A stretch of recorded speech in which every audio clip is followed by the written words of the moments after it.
Hello students, welcome to my class. आज मैं आपको क्लास 6 के chapter number 1 who did Patrick's homework इसके क्वेश्चन आंसर्स और एक्सरसाइजेस हिंदी में समझा रही हूँ। So let's start with the question number 1। What did Patrick think his cat was playing with?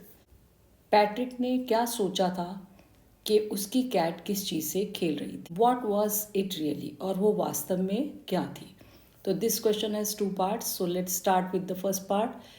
Patrick thought his cat was playing with a doll. Patrick ने सोचा था कि उसकी जो कैट है वो किसके साथ खेल रही थी? डॉल के साथ। अब सेकेंड पार्ट है, what was it really?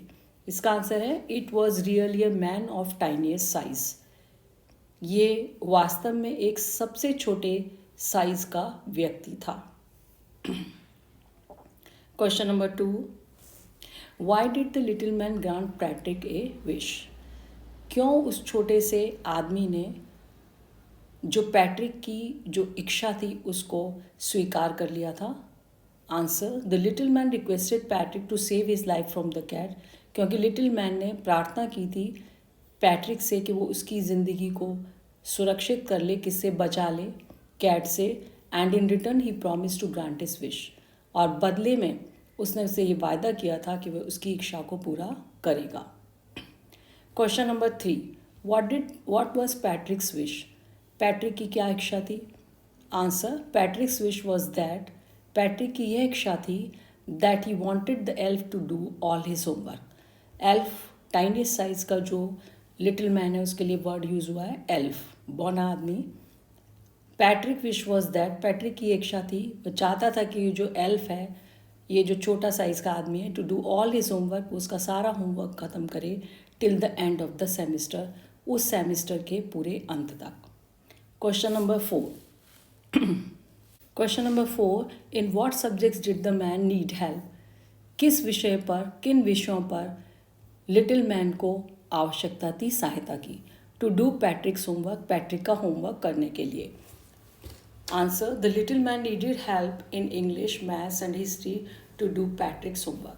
Little man को आवश्यकता थी उसकी हेल्प करने के लिए किसके सब्जेक्ट में? इंग्लिश, मैथ्स एंड हिस्ट्री में। Question number 5, how did Patrick help him? Patrick ने उसकी लिटिल एल्फ की जो कैसे सहायता की? Answer, Patrick worked harder than ever. अब पैट्रिक पहले से ज़्यादा कठिन कार्य करता था, मेहनत करता था। ही रिमेन्ड अवेक, वो जागा रहता था, द होल नाइट, पूरी रात लगभग, टू हेल्प द एल्फ, उस हेल्प की सहायता करने के लिए, and red them for him, और जो भी चीज़ें होती थी उनको उसके लिए पढ़ता था। Question number 6, who do you think did Patrick homework? The little man और पैट्रिक हिमसेल्फ? आप सोचते हैं कि पैट्रिक का होमवर्क किसने किया था? लिटिल मैन ने या पैट्रिक ने स्वयं? Give reasons for your answer, अपने आंसर के लिए कारणों को दीजिए। Patrick himself did his homework, Patrick ने वास्तव में अपना होमवर्क खुद ही किया था। He read books and help him, उसने एल्फ की सहायता की थी उसका होमवर्क पूरा करने में। तो पैट्रिक ने क्या किया था? बुक्स को रीड किया था। And he read the books, उसने बुक्स को पढ़ा था। एंड हेल्प हिम, और उसकी सहायता की थी। ही हैड डेवलप्ड, बुक्स भी बोरो करके लाया था वो लाइब्रेरी से।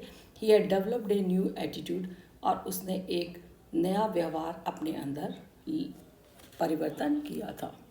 आई am taking the exercises working with language.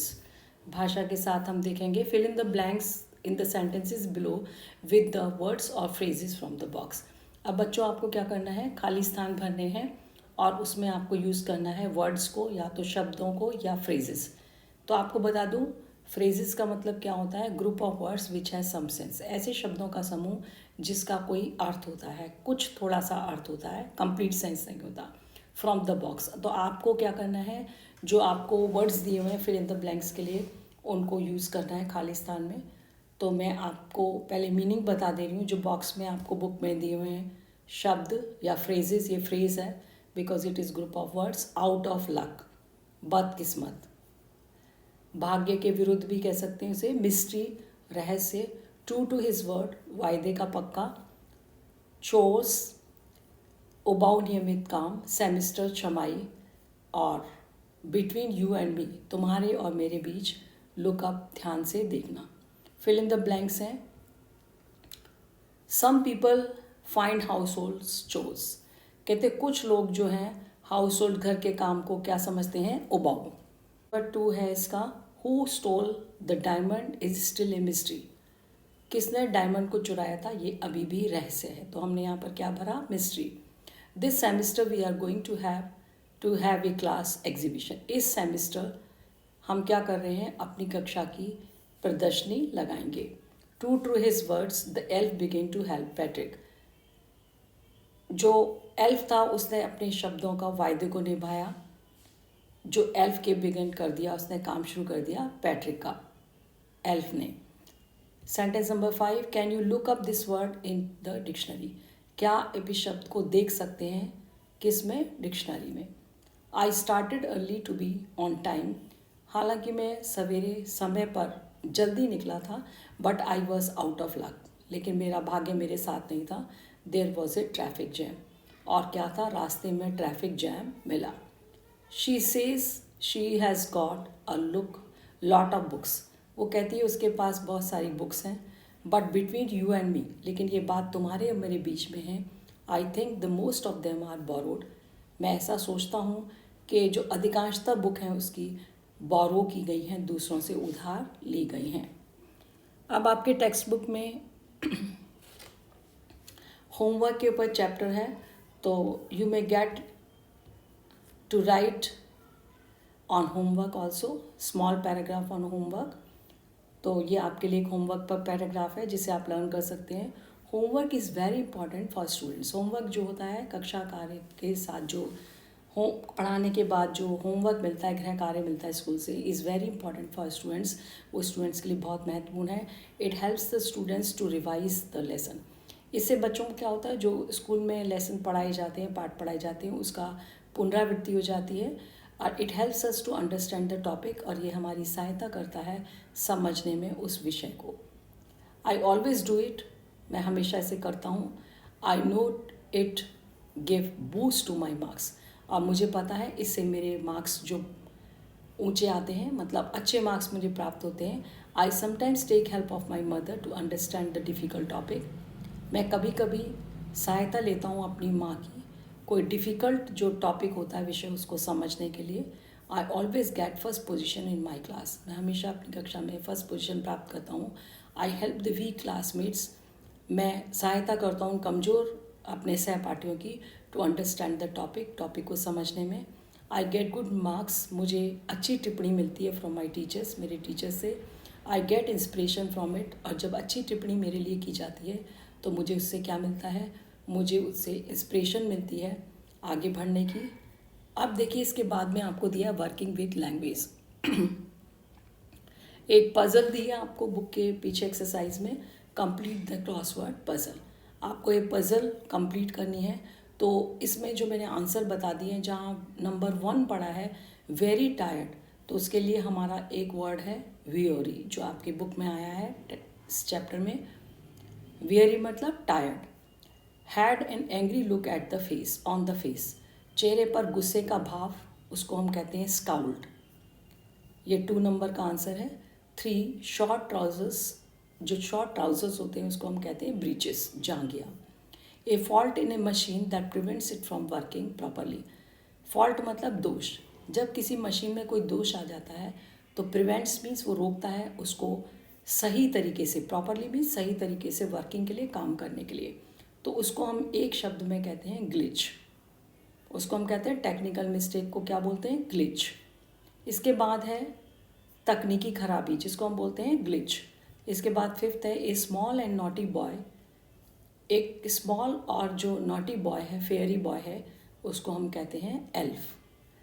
अब नीचे जो डाउन में आपके दी हुई हैं जो पजल्स, 6 नंबर की, work must be done every day often boring, work must be done every day, काम रोजाना निश्चित रूप से किया जाना चाहिए, ऑफन बोरिंग, और जो लेकिन अक्सर कैसा होता है, हमेशा हमें बोर करने वाला होता है, उबाऊ होता है, तो उसको कहते हैं chores.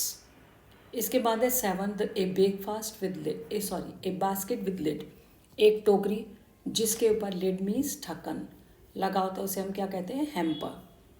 8th give a short high pitched cry, जब कभी छोटी और बहुत तीखी आवाज़ में चीख जो दी जाती है उसको हम कहते हैं श्रीक्ड। श्रीक मीन्स होता है चीखना। अब राइटिंग सेक्शन में आपको दिया है राइमिंग वर्ड्स। तो बच्चों सबसे पहले हम जानते हैं राइमिंग वर्ड्स क्या होते हैं। समान ध्वनि वाले शब्दों को हम कहते हैं राइमिंग वर्ड्स। जो पोइट्री में देखते हैं हम, हर लाइन में, डिफरेंट लाइन में लास्ट का जो वर्ड होता है दूसरी लाइन के वर्ड से जो साउंड में मैच करता है तो वो कहलाते हैं rhyming words. Word has a same final sound at the end of another word as of another word, rhymes fall at the end of different line.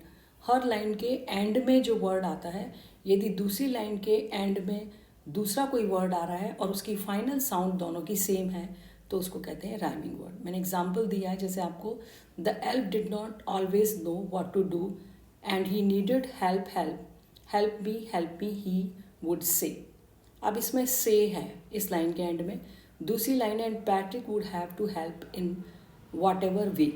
तो से और वे, this is the last word of the line and this is the another line's last word, so both are having same sound, then these are the example of rhyming words. Say, hey, say, way. Next, as a matter of fact, every day in every way that little elf was a nag. तो last word is nag. इसी तरीके से इसका दूसरा sentence देखिए, Patrick was working harder than ever and it was a drag. तो last word of the line is nag and in second line the last word is drag. तो both are having same sound, so they are rhyming words, nag and drag. So thank you very much.